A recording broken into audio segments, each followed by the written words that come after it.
सकाळ सकाळी वाळूवर काढलेल्या सूर्याचं दर्शन घेऊन आम्ही लागलो बीचवरती फेरफटका मारायला आणि पूर्णपणे बीचवरती फक्त आम्हीच होतो. यानंतर आम्ही आलो आता मालवण जेटीला, ज्या ठिकाणी आम्हाला मिळणार आहे ही बोट आणि ही बोट आम्हाला घेऊन जाणार होती सिंधुदुर्ग किल्ल्यावरती.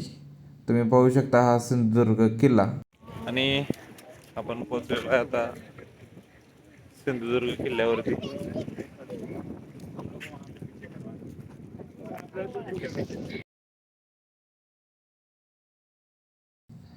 या ठिकाणी सुरुवातीला तुम्हाला किल्ल्याची माहिती पाहायला मिळेल आणि हा नागमोडी वळणाचा दरवाजा. महाराष्ट्राचे आराध्य दैवत छत्रपती शिवाजी महाराज यांचे अनेक किल्ले आपण बघितले असतील, अनेक ठिकाणी त्यांचे पुतळे बघितले असतील, पण महाराजांचं मंदिर तुम्ही कधी बघितलंय का? तर काही महाराष्ट्रातील काही ठिकाणीच असणाऱ्या मंदिरांपैकी हे एक महाराजांचं मंदिर तुम्हाला सिंधुदुर्ग किल्ल्यावरती पाहायला मिळतं. हेच ते शिवाजी महाराजांचं मंदिर. या ठिकाणी आम्ही महाराजांचं दर्शन घेऊन पुढे गेलो म्युझियममध्ये. म्युझियमचं तिकीट फक्त 10 रुपये आहे, पण म्युझियममध्ये तुम्हाला महाराष्ट्रातील बऱ्यापैकी सर्वच किल्ल्यांचे फोटोग्राफ्स पाहायला मिळतील. त्यासोबतच इथे जुन्या पद्धतीचे सर्व शस्त्र ठेवण्यात आलेले आहेत. आणि सर्वात महत्त्वाचं म्हणजे या ठिकाणी तुम्हाला महाराजांच्या हाताचा आणि पायाचा ठसाही बघायला मिळेल. त्यासोबत महाराजांनी वापरलेली तलवारही पाहायला मिळेल. महाराजांना भारतीय आरमाराचे जनक का म्हटले जाते हे या जहाजावरून आपणास कळते. यानंतर सुंदर असं वाळूमध्ये बनवलेल्या गणपतीचं दर्शन घेऊन आम्ही पोचलो महादेव मंदिरामध्ये. महादेव मंदिरामध्ये एक भुयारी मार्ग होता, जो बाहेरील चोर दरवाजास मिळतो असे आम्हाला सांगण्यात आले. अशा बोर्डची गरज खरं तर सर्व किल्ल्यांच्या वरती आहे असे मला वाटते. आणि या आहेत शिवकालीन विहिरी.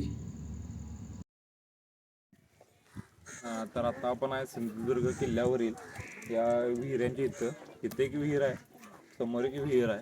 पण सांगायचा मुद्दा असा की हा किल्ला पूर्ण समुद्रात आहे.